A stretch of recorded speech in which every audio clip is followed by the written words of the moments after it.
삼포 세대라고 많이 들어보셨을 거예요. 아마 10여 년 전부터 이제 말이 나왔던 건데 처음에 삼포 세대라 해가지고 이제 그 세 가지를 포기한 청년들을 가리켜서 삼포 세대라고 이렇게 했습니다. 연애, 결혼, 출산. 그 이후에 이제 최근까지는 계속해서 늘어나가지고 7포 세대까지 왔었는데 이제 그 세 가지에다가 내 집 마련, 그리고 꿈, 희망 직업, 인간관계 이런 거를 다 포함하여서 7포 세대, 그러니까 포기하는 거죠.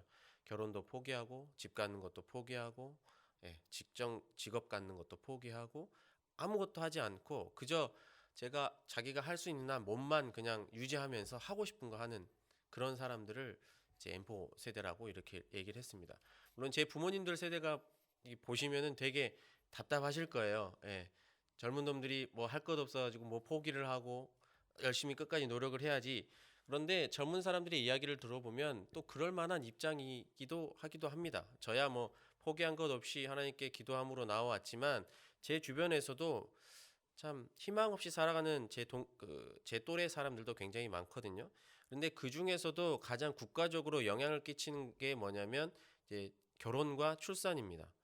어, 많이 들어보셨겠지만 이제 매스컴에서도 우리나라 출산율이 두 명이 만나서 한 명도 안 낳는다고 이런 이야기를 하지 않습니까? 그런데 이제 출산과 결혼 이런 것들을 포기한 이유가 뭐냐면 그런 것들은 인생에 있어서 가장 큰 부분인데다가 또한 희생을 요구하기 때문에 많이 포기하고 있습니다. 하지만 그럼에도 불구하고 이제 제가 이제 결혼을 하고 아이를 낳은 입장이다 보니까는 육아에 대해서 이렇게 이야기를 하는 인터넷 그 커뮤니티 공동체가 있어요. 거기 안에서 이제 찾아보면 여러 가지 이제 육아에 대한 팁을 얻기도 하고 또한 공감하기도 하고 서로의 힘든 걸 나누기도 하는데 거기에서 육아에 대해서 어떤 사람이 이제 질문을 했어요. 결혼을 하지 않는 사람이 결혼을 하고 하지도 않고 이제 뭐 육아에 전혀 생각지도 없는 사람이 육아에 대해서 질문을 던져놨는데 이제 많은 사람들이 댓글을 달기 시작을 하는 겁니다. 부정적 댓글도 있고 긍정적인 댓글도 있는데 부정적인 댓글의 대부분은 이제 제가 쭉 봐보니까 어떤 식이냐면 내가 내 친구를 봐보니까 내가 내 언니를 보니까 내가 내 가족 중에 누구를 보니까 야, 애기 낳았고 살 게 아니더라. 애기는 하나 낳더라도 너무 힘들더라. 대부분 이런 식으로 반응을 하고 그리고 육아에 대해서 긍정적으로 아이를 낳고 기르는 것에 대해서 긍정적으로 얘기한 사람들은 내가 낳아 보니 내가 길러 보니 힘들긴 힘든데 너무 기쁘고 너무 좋다라는 이야기를 해요. 그러니까 부정적인 글을 남기는 사람들 대부분은 이제 육아를 아예 경험하지 않고 그냥 눈으로만 본 사람들이고 직접적으로 자기가 경험한 사람들은 대부분 이제 자기가 좋은 것들 힘들지만 힘들지 않다라고 얘기한 사람은 거의 없었어요. 힘들지만 너무 좋더라. 그 기쁨이 너무 좋다. 그 와중에 어떤 한 사람이 글을 썼는데 그 내용이 뭐냐면 육아를 하면서 힘든 것, 아픈 것 이런 것들은 이제 결혼하지도 않고 아이를 낳지 않은 사람들이 말로 표현을 할 수가 있는데 육아를 통해서 얻는 기쁨은 그들 결혼하지 않고 아이를 낳지 않은 사람들의 말로 표현이 불가능하다는 거예요. 그러니까 이게 너무 공감이 되는 거죠. 그때는 이미 제가 아이를 놓고 이제 기르고 있는 상황이었기 때문에 그 글이 너무 공감이 되는 거예요. 그래서 많은 사람들이 그 글에다가 이제 결혼해서 아이를 낳고 기르고 있는 사람들이 대부분 공감을 해주더라고요. 아, 그렇지, 맞네. 그렇게 공감을 했어요. 그래서 그런 이야기들을 보면서 우리가 좀 하나 생각해 볼 것이 육아뿐만 아니라 기독교인의 그 신앙생활에서도 육아의 기쁨을 누리는 사람이 직접적으로 육아를 하지 않으면 누리지 못하는 것처럼 신앙생활에서도 결단코 그것을 경험하지 않으면 간접적으로도 그것을 맛볼 수 없는 자리가 있습니다. 그게 바로 하나님을 만나는 자리, 기도의 자리, 회개의 자리입니다. 이것을 경험하지 않는 사람과 그것을 경험하고 있는 사람들의 그 신앙의 질적인 차이는 정말 하늘과 땅 차이라고 할 수 있죠. 그런데 오늘 본문 말씀에 보면 히스기야의 아들인 이 므낫세는 전혀 그런 것을 경험하지 못한 사람이었습니다. 역대하 33장 1절에 므낫세에 대해서 이야기를 하는데 므낫세가 왕에 오를 때의 나이가 12세라 예루살렘에서 55년 동안 다스리며 이렇게 기록되어 있습니다. 므낫세가 55년 동안이라고 다스렸다고 되어 있는데 55년이면 이스라엘 왕들 중에 가장 길게 왕권을 유지한 사람이에요. 그리고 하나님께서 정말 복을 주신 거죠. 55년. 제 인생도 40년이 안 되는데 55년 동안 하나님께서 왕권을 주셔가지고 다스렸다고 합니다. 그런데 처음에 나라 그 왕위에 올랐을 때가 12살인데 이때 히스기야 학자들이 연구한 바에 따르면 히스기야가 죽고 나서 왕위에 오른 게 아니라 인생 말년에 힘이 다하니까 자기 아들은 므낫세를 먼저 올려가지고 6년에서 7년 정도를 같이 섭정을 하면서 왕을 그 이스라엘을 다스렸다고 해요. 그런데 그렇게 보면 열왕기하에 히스기야가 19장에서는 아수르 왕이 쳐들어왔을 때 하나님께 기도함으로 말미암아 자기는 아무런 힘도 없는데 그 외세 침략을 막아냈거든요. 그리고 20장에 보면 열왕기하 20장에 보면 히스기야가 이제 불치병에 걸려서 죽게 되었을 때 벽을 보고 정말 울부짖으면서 하나님께 기도하거든요. 그러니까 그 기도 소리를 들으시고 하나님께서 벽을 고쳐 주셔가지고 그 연수를 15년이나 더 하세요. 그러니까 비록 6세, 7세 정도밖에 안 되는 어린 나이였지만 그것을 간접적으로 보고 또 왕의 아들이다 보니까는 그런 이야기를 듣고 자랐지 않겠습니까? 그런데 정작 그 므낫세는 그 히스기야의 반의 반도 못 따라갈 정도로 온갖 악행을 저질렀다고 합니다. 므낫세의 이름의 뜻은 잘 아시겠지만 창세기 41장 51절에 그 이름의 뜻이 나오는데요. 함께 하나님의 말씀 읽겠습니다. 요셉이 그의 장남의 이름을 므낫세라 하였으니 하나님이 내게 내 모든 고난과 내 아버지의 온 집 일을 잊어버리게 하셨다 하미요. 아멘. 그러니까 모든 고통과 아픔을 잊게 하시고 나에게 큰 은혜를 주셨다라고 하는 것을 기념하기 위해서 요셉이 므낫세라는 이름을 지었어요. 그리고 히스기야도 역시 그런 이름을 따와서 자기 아들의 이름을 지은 거죠. 그런데 정작 하나님께서 내 고통을 잊게 하셨고 내가 결단코 하나님의 은혜를 잊지 않겠다라고 하는 의미를 가지고 있는 므낫세 당사자는 하나님의 권위, 하나님의 말씀, 하나님의 은혜를 온전히 잊어버린 사람이 되었습니다. 그래서 역대하 33장 2절과 9절에 얼마나 추악했는지를 기록하고 있는데 2절 한번 같이 읽겠습니다. 여호와 보시기에 악을 행하여 여호와께서 이스라엘 자손 앞에서 쫓아내신 이방 사람들의 가증한 일을 본받아. 9절의 말씀입니다. 유다와 예루살렘 주민이 므낫세의 꾀임을 받고 악을 행한 것이 여호와께서 이스라엘 자손 앞에서 멸하신 모든 나라보다 더욱 심하였더라. 참 히스기야의 아들이라고 생각하기에는 너무 판이한 행동을 했습니다. 이방 신들을 쫓았을 뿐만 아니라 그들보다 더 추악한 일들, 악한 일들을 행한 것이 바로 히스기야의 아들인 므낫세였습니다. 하나님 없이 살아간 므낫세는 이방 신들을 너무나도 잘 섬겼습니다. 어느 정도였냐면 자기 아들들을 불 가운데로 지나게 했다라고 표현을 하고 있는데 이게 인신 제사를 드렸다라고 해요. 그것뿐만 아니라 온 이스라엘 전 지역에다가 산당들, 이방 신들을 만들어 가지고 이 백성들로 하여금 이방 신들을 섬기게끔 하였습니다. 그게 33장 4절에서 7절에 자세하게 기록되어 있습니다. 아버지인 히스기야가 경험한 하나님의 은혜를 경험하고 그렇게 자랐음에도 불구하고 히스기야는 누구보다 열심히 내어서 이방 신들을 섬기는 이스라엘 왕들 중에서 가장 최악이라고 평가받는 왕이 바로 므낫세입니다. 하지만 그런 므낫세도 그를 따라 악을 행하는 이스라엘 백성들도 사랑하시는 하나님께서 다시 한번 기회를 주시는데 그게 오늘 본문 말씀 10절과 11절에 기록되어 있습니다. 함께 읽겠습니다. 여호와께서 므낫세와 그의 백성에게 이르셨으나 그들이 듣지 아니하므로 여호와께서 아수르 왕의 군대 지휘관들이 와서 치게 하심에 그들이 므낫세를 사로잡고 쇠사슬로 결박하여 바벨론으로 끌고 간지라. 아멘. 하나님께서는 므낫세와 그의 백성들에게 하나님의 뜻을 분명히 말씀하셨습니다. 그런데 므낫세와 그의 백성들은 하나님의 말씀을 듣지 않았습니다. 무엇이 옳은지 무엇이 그른지를 가르쳐 주셨는데 그들이 선택한 것은 이방신을 섬기는 그것이었습니다. 그래서 그 대가는 너무나 혹독했습니다. 본인들이 감히 자기들의 능력과 힘으로 지식으로 어찌해 볼 수 없는 환난을 겪게 하셨습니다. 아수르 군대가 와서 그들을 모두 다 잡아가서 포로로 끌고 갔던 거죠. 므낫세는 왕의 자리에서 순식간에 포로의 자리로 내쳐졌습니다.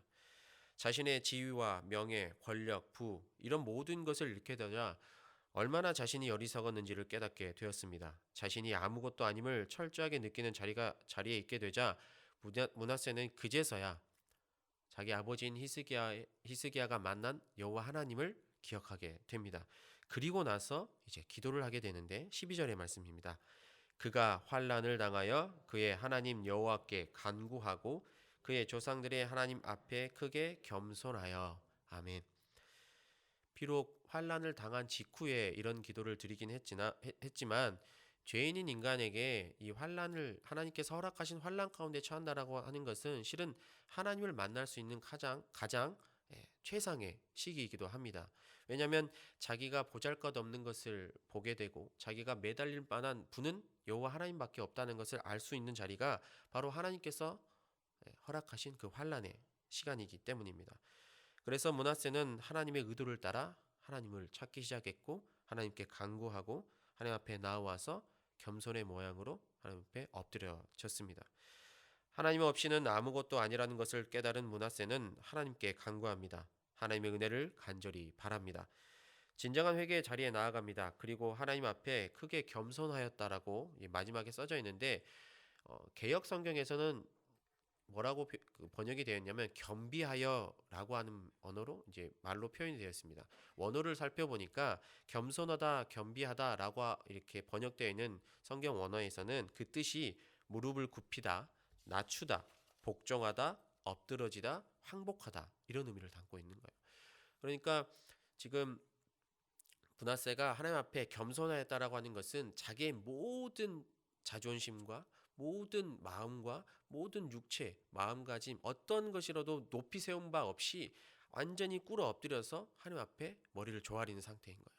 그러니까 우리들도 역시 겸손한 자세를 취한다고 했었을 때는 내 자랑거리가 하나도 없는 상태를 바로 하나님 앞에 겸손하였다라고 하는 것이라고 우리가 이해할 수 있는 거죠.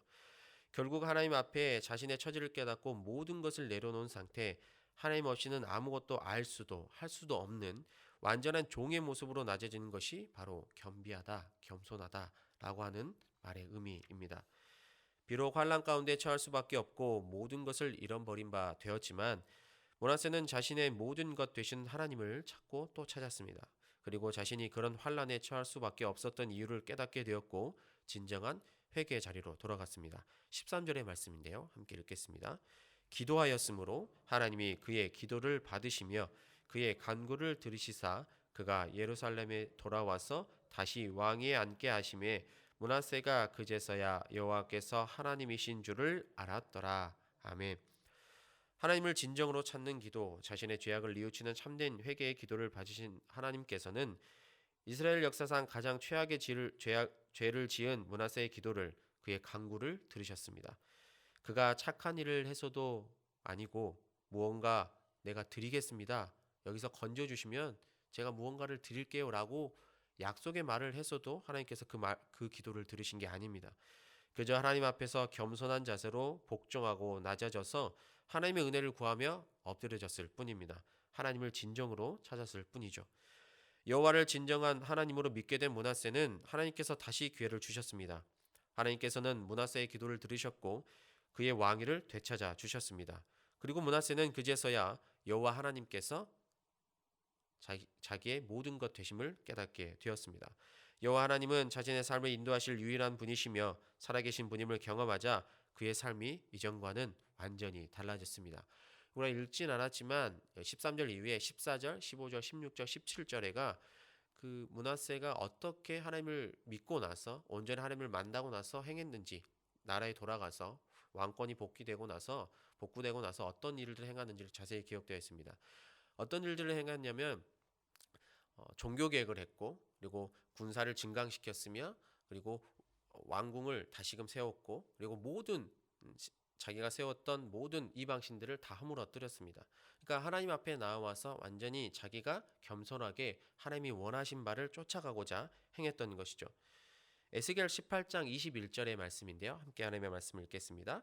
그러나 악인이 만일 그가 행한 모든 죄에서 돌이켜 떠나 내 모든 율례를 지키고 정의와 공의를 행하면 반드시 살고 죽지 아니할 것이라. 아멘. 므낫세가 행했던 악행들에 비해 그가 행했던 종교 개혁이라고 일컬어지는 그런 모든 행위들은 물론 완벽하다고 할 수는 없습니다. 왜냐하면 그 다음에 이어지는 므낫세의 아들도 하나님 앞에 겸손하게 나온 게 아니라 자신의 아버지가 세웠던 그런 이방 신들을 다시 가져와 가지고 그 앞에서 우상 숭배를 하거든요. 그러니까 완벽하다고 할 수는 없지만 므낫세 개인의 삶을 통해서 보면 하나님을 만나기 이전과 만난 후의 삶이 확실히 달라졌다는 것은 우리가 알 수가 있습니다. 그래서 그의 남은 일생 동안은 이전의 삶과는 다르게 하나님을 섬기고 하나님을 따르고 하나님을 경외하는 삶을 살았다는 것은 틀림이 없습니다. 므낫세의 삶을 통해서 우리는 하나님을 알지 못하는 삶과 알게 된 이후의 삶이 어떻게 다른지를 우리는 분명히 알 수가 있습니다. 죄악을 행했던 환경을 바꾸고 죄악의 습관을 멀리한 그런 행위들 자체는 그래도 하나님을 믿게 된 사람으로서의 굉장히 칭찬받을 만한 일인 것은 분명합니다. 다 가진 것과 같은 왕의 자리에 있던 므낫세는 여호와 하나님을 알지도 못했고 찾고자 하지도 않았고 오히려 그를 무시하고 경멸하기까지 하는 행위들을 했습니다. 하지만 자신이 누리고 있던 모든 것을 잃게 되자 그제서야 하나님을 찾게 되었고 자신의 모든 것을 내어드리는 진정한 기도를 드림으로 말미암아 하나님을 만나게 되었습니다. 그리고 그 기도를 통해서 하나님께서 그에게 필요한 것들을 다시 채워주셨죠. 므낫세와는 다르게 자기 삶의 전반에 걸쳐서 늘 하나님을 의지하고 하나님께 붙들림화 되어서 하나님과 동행했던 한 사람이 있습니다. 우리가 잘 알고 있는 구약의 요셉입니다. 므낫세처럼 죽을 수밖에 없는 상황에 처해 있지만 성경에 기록되어 있는 바로는 그가 한 번도 하나님을 원망하거나 하나님을 떠나거나 하나님 앞에서 죄악을 행했다라고 기록되어 있지 않습니다. 보디발의 아내가 요셉을 유혹하여 넘어뜨리려 할 때 요셉은 이렇게 말합니다. 창세기 39장 9절에 그런즉 내가 어찌 이 큰 악을 행하여 하나님께 죄를 지으리까 이렇게 고백을 합니다. 요셉의 중심은 늘 하나님이십니다. 눈으로 보이지 않는 하나님을 온 마음과 정성을 다해 따랐습니다. 진실하게 자신의 삶을 드리려고 노력하고 또 애썼습니다. 그리고 모함에 빠져 감옥에 들어가서도 하나님을 향한 그의 마음은 조금도 변함이 없었습니다. 창세기 39장 23절에 이렇게 기록되어 있습니다. 함께 읽겠습니다. 간수장은 그의 손에 맡긴 것 무엇이든지 살펴보지 아니하였으니 이는 여호와께서 요셉과 함께 하심이라. 여호와께서 그를 범사에 형통하게 하셨더라. 아멘. 여호와 하나님께서 함께 하시는 삶이 얼마나 중요한지를 보여주는 사람이 바로 요셉입니다. 하나님과 동행하니 그의 삶이 늘 형통했다라고 기록되어 있습니다. 처한 환경이 중요한 게 아니라 어떤 환경에서든 하나님 앞에서 죄를 짓지 않으려고 노력하고 하나님과 동행하는 삶을 사는 것이 얼마나 중요하다고 얼마나 중요한지를 요셉이 보여주고 있는 거죠. 므낫세의 삶이 하나님 앞에서 악했지만 하나님의 인도하심을 통해 다시 돌이킴을 받은 삶이라면 요셉의 삶은 처음부터 끝까지 오직 하나님께 붙들린 바 되어 오직 여호와 하나님과 동행하는 삶이라고 이야기할 수가 있습니다. 우리는 스스로 부끄러워 하나님 앞에 돌아오지 못할 것 같더라도 하나님은 기다리고 계십니다. 우리가 다시금 돌이켜 하나님 곁으로 돌아와 하나님만 섬기기를 하나님을 기대하고 계십니다. 우리가 의의 길로 가기를 기도한다면 하나님은 언제든지 돌이켜 주십니다. 하나님께서 우리를 기다리고 계신다라는 말씀이 얼마나 우리에게 위로의 말씀입니까? 그리고 하나님의 은혜로 먼저 그리스도인 된 우리에게 맡겨진 책임감이 있습니다. 그것은 바로 우리들의 자녀들과 하나님을 알지 못하는 많은 영혼이 악을 행했던 므낫세처럼 그런 모습이 아니라 회개한 이후의 므낫세처럼 되기를 처음부터 끝까지 오직 여호와 하나님 앞에 붙들린 바 되어서 하나님 말을 의지하며 살았던 요셉처럼 되기를 기도하는 것이 우리의 몫입니다. 우리의 기도를 들으시는 하나님께서 반드시 회개 이후의 므낫세처럼 하나님 앞에서 죄를 짓지 않기 위해 노력했던 요셉처럼 우리와 우리 자녀들 그리고 많은 영혼을 인도하십니다. 처음에 이야기했던 육아의 기쁨처럼 기도의 자리를 통한 은혜는 경험하지 못한 사람은 결코 알지 못합니다. 제가 중보고 기도학교라고 신학교를 들어가기 전에 그때 당시에 제가 가장 따랐던 목사님의 말씀을 순종하여서 갔었던 훈련 거기 프로그램에서도 기도를 알려주기를 딱 잘라서 이렇게 얘기를 하더라고요. 기도는 배우는 게 아니라 하는 겁니다. 기도는 하는 거다. 배우는 게 아니다. 정말 기도의 자리에서 기도를 하니 그 말이 무슨 말인지를 깨닫게 된 거죠. 머리로 기도하는 것이 아니라 기도의 자리에서 내 마음을 움직여서 하나님 앞에 기도하는 것이 기도의 자리를 통한 은혜를 받는 방법이라고 우리는 이야기합니다.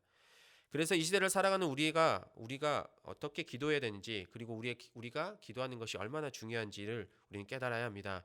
우리가 먼저 참된 기도를 통해 하나님의 은혜를 누리고 그 은혜의 자리를 다음 세대가 누리도록 인도해야 됩니다. 악을 행했던 므낫세가 돌아올 때까지 기다리셨던 하나님께서 지금 믿음이 연약하고 흔들리는 세대를 여전히 기다리고 계십니다. 하나님을 알지 못하고 찾지 않는 이 세대를 기다리고 계십니다. 제가 이제 신학교를 막 들어갈 때 제 모교의 한 권사님이 안타까운 소리로 제게 이야기를 하나 해주신 게 있습니다. 제 모교회가 제가 다닌 신학교 아래에 있거든요. 그러니까 가깝습니다. 또 같은 교단이고 하다 보니까 예전에는 신학생들이 제 모교에 와서 그렇게 기도를 많이 했다고 해요. 물론 가깝기도 하고 같은 교단이기도 하고 근처 교회에서도 큰 교회이기 때문에 많이 온 것도 사실이긴 합니다. 그런데 그 찾아온 신학생들이 하나같이 한 말이 있었대요. 그게 뭐냐면 이 교회에 와서 기도하면 기도가 잘 돼요. 이런 이야기를 했다라는 거예요. 그런데 권사님이 안타까워하신 이유가 뭐냐면 그게 제가 10여 년 전에 들었을 때 그 시점에는 그게 끊겼다라고 하시면서 너무 안타까워하시는 거예요. 그 기도의 자리가 끊기고 기도하러 오는 사람들의 발길이 끊기니까 기도의 영성이 떨어지고 교회의 영성이 떨어지고 하나님께서 하시고자 하는 말씀의 길이 끊기니까 그 권사님이 그걸 느끼면서 너무 안타까워하시더라고요. 그러면서 이제 그때에도 이미 그 권사님은 자기하고 가까운 사람들 또 마음이 맞는 분들과 함께 교회 안에서 기도의 자리를 지키시고 지금도 여전히 기도하고 계신다고 합니다.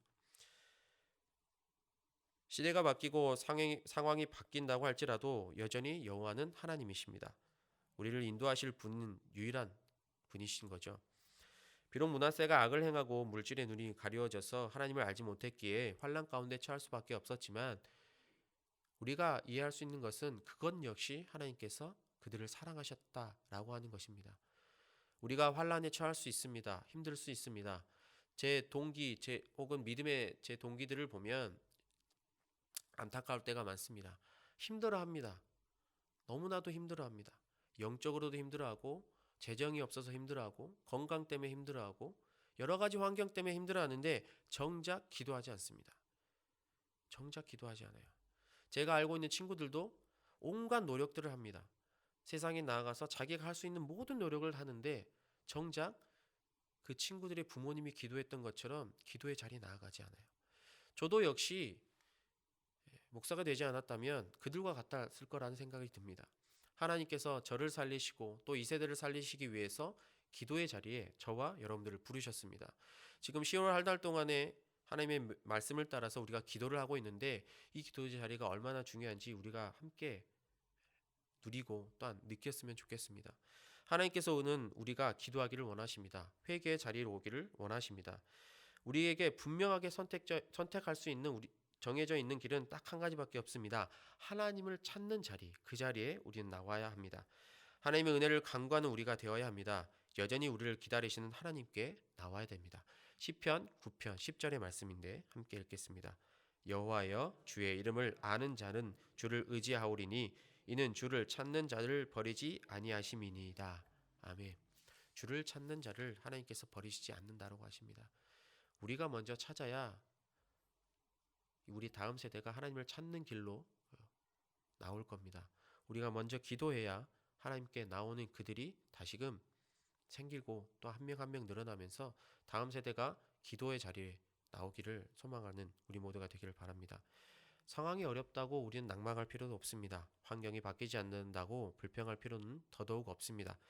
우리가 해야 할 일은 하나님께 기도함으로 하나님의 은혜를 구하는 것입니다. 우리를 기다리시는 하나님께 돌아가기를 소망해야 합니다. 우리의 자녀들과 하나님을 알지 못하는 많은 영혼이 우리의 기도를 통해 하나님께로 돌아오게 될 것입니다. 기도의 자리를 통해 하나님의 임재하심을 느끼고 하나님과 동행하는 삶을 살아가는 복된 하나님의 자녀 되시기를 바랍니다. 함께 기도하겠습니다. 사랑이신 하나님 감사합니다. 언제나 저희와 함께 하시고 그 어떤 상황에 있든 주님의 길로 인도하심에